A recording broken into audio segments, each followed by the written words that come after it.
नमस्कार मेरे प्यारे साथियों, मैं डीपी आज एक नई वीडियो के साथ आप लोगों के सामने हूँ।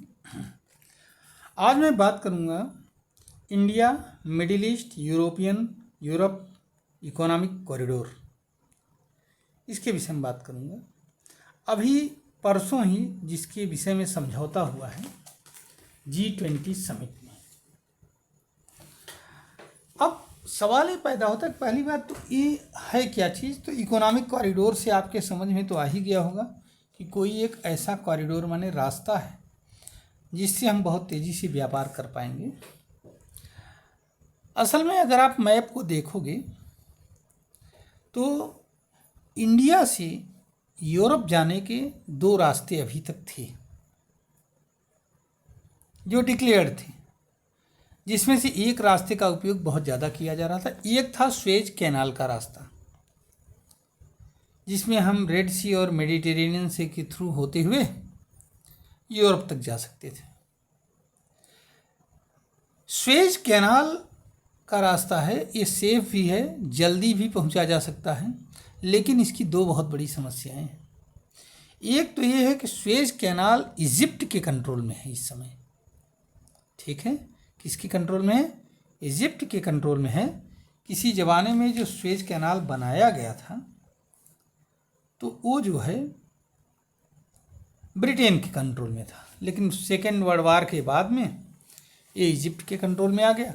अब इस पर बहुत हैवी फीस लगती है, टैक्स लगता है, तब जा कर के जहाज़ों को क्रॉस कराया जाता है।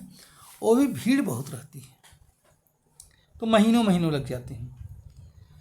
दूसरा रास्ता है अफ्रीकन कॉन्टिनेंट से होते हुए Madagascar, Cape of Good Hope से होते हुए हम पहुँचे।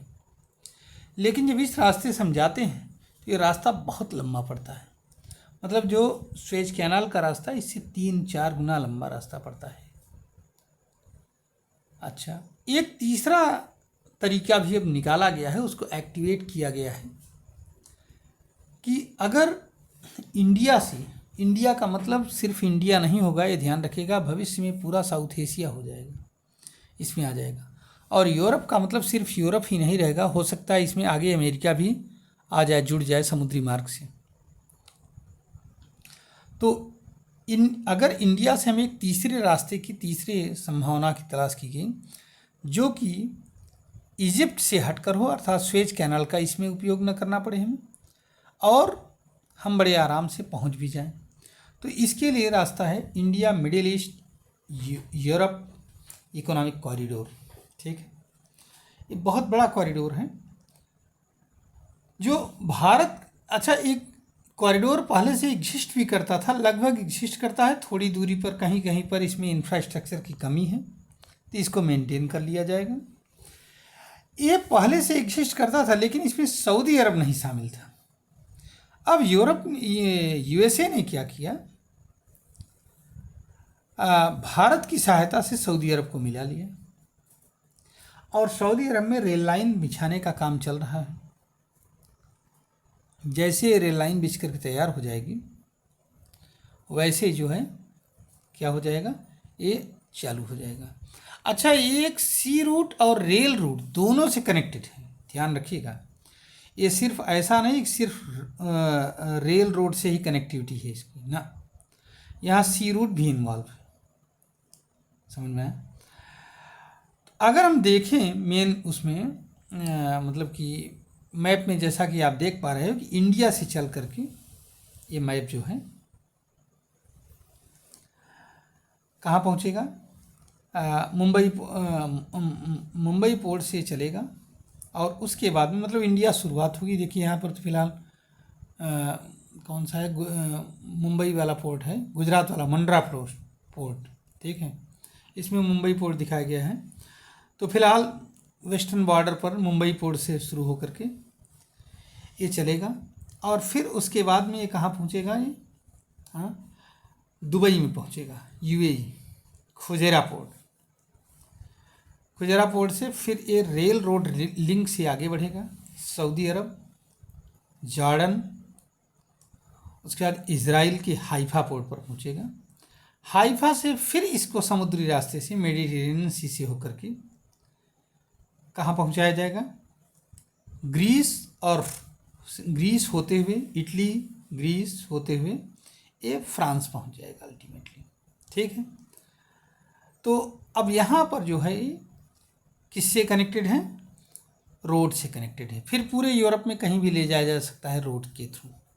अब फ्रांस से ही इसको यूएसए से जोड़ने की तैयारी भी आगे भविष्य में है कि यूएसए से इसको जोड़ दिया जाएगा, तो यूएसए भी इसमें शामिल हो जाएगा। ठीक है, एक तो इससे 2-3 चीज़ें होंगी अगर ये रास्ता तैयार हो जाता है। वैसे तैयार हो गया है, हो जाएगा ऐसा नहीं है। हमें इसमें पॉजिटिव होना चाहिए, ऑप्टिमिस्टिक होना चाहिए कि अगर ये रास्ता जिस दिन काम करना शुरू कर देगा उस दिन इस पर पहली बात तो हमारी डिपेंडेंसी स्वेज कैनाल पर कम हो जाएगी। वहाँ बहुत हैवी फीस देना पड़ता है हमें। ठीक है, विश्व के सारे देशों को देना पड़ता है, उसमें सिर्फ हम ही नहीं। ठीक है, दूसरी बात यह है कि इससे चाइना को झटका लगेगा। चाइना का जो बेल्ट एंड रोड इनिशिएटिव था वो उसकी पकड़ इन जगहों पर कम होगी।